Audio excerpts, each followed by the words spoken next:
एक समय देवर्षि नारद कहां पहुंचे? धर्मराज के पास पहुंचे। और धर्मराज के पश्चात वो किनसे मिले? यमदूतों से मिले। प्रेम से बोलो जय श्री राधे। उनसे मिले और जैसे वहां पर पहुंचे तो महाराज धर्मराज ने खड़े होकर के उनका स्वागत सम्मान आदर किया। बोले प्रभु भगवान बैठिए। बोले जी।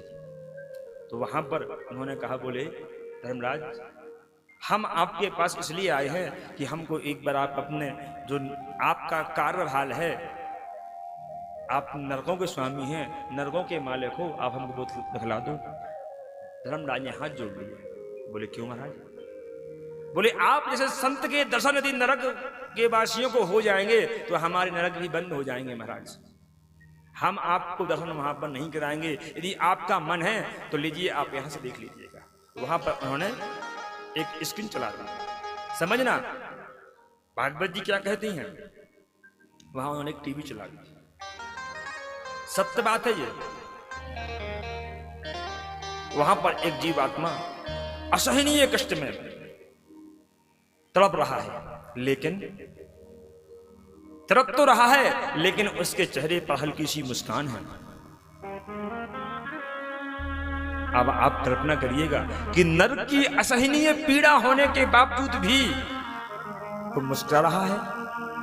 नारद जी ने कहा, बोले धर्मराज देखो ये क्यों मुस्कुरा रहा है, क्या कारण है? बोले यदि आप कहें तो हम जाके पूछें। बोले हाँ पूछिए। नारद जी महाराज वहीं बैठे रहे। धर्मराज उस जीव आत्मा के पास पहुंचते हैं। जानते हो उस जीव आत्मा से जब धर्मराज ने पूछा, उसने क्या जवाब दिया? बोले महाराज आज से 7वीं पीढ़ी में हमारे कुल में एक ऐसा बालक उत्पन्न होगा जो अपने सत्कर्मों के द्वारा, अपने पुण्य कर्मों के द्वारा, अपने तपस्या के द्वारा, हिंदू धर्म के प्राणों के माध्यम के द्वारा, श्रीमद् भागवत के माध्यम के द्वारा हमारे कुल खानदान का तरण तारण कर देगा। नरक की अवस्था में भोगने के बावजूद भी 7वीं पीढ़ी का वो इंतजार कर रही है जीवात्मा। और जब धर्मराज ने सुना, धर्मराज आश्चर्य में पड़ गए और आकर के किससे कहा? नारद जी से कहा। नारद जी ने कहा, वाह धन्य से जीवात्मा को जो नरक की असहनीय वेदना में भी मुस्कुरा रहा है। बोले महाराज अब आप स्वर्ग तो चलो। बोले ठीक है। धर्मराज अब स्वर्ग में लुभा ले गए। किसको? नारद जी को। तो महाराज एक वहीं पर स्वर्ग की संपत्ति को जीवात्मा भोग रही थी। स्वर्ग में बैठे हुए उस कुर्सी को एक कोने से मसक रहे थे। मतलब कुर्सी का एक हाथ था, यहाँ हाथ रखते हैं ना, उसको तोड़ रहे थे। बोले क्यों? नारद जी ने पूछा, ऐसा क्यों?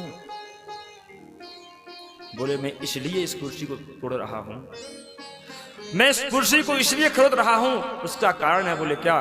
बोले आज से 18वीं पीढ़ी में एक ऐसा बालक उत्पन्न होगा जो हमारे पूरे कुल खानदान परिवार को नरक में ले जाएगा। बोले कैसे? बोले उसके ऐसे ही दुष्ट कुकृत कर्म होंगे।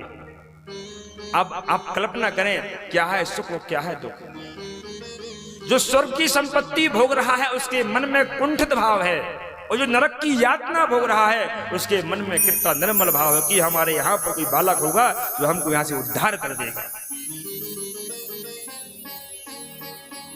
प्रत्येक जीवात्मा जो अपने गोत्र में जन्म लेते हैं, अपने खानदान परिवार में जन्म लेते हैं, तो उनके पिता लोग जो स्वर्ग में होते हैं वो अपने प्रपुत्रों से, अपने नाती पोतों, अपनी पीढ़ी से 21 पीढ़ी तक वो अपने परिवार से इंतजार करते रहते हैं। कोई ना कोई तो हमारे घर में ऐसा होगा जो हमको पानी देगा, कोई हमको जल देगा।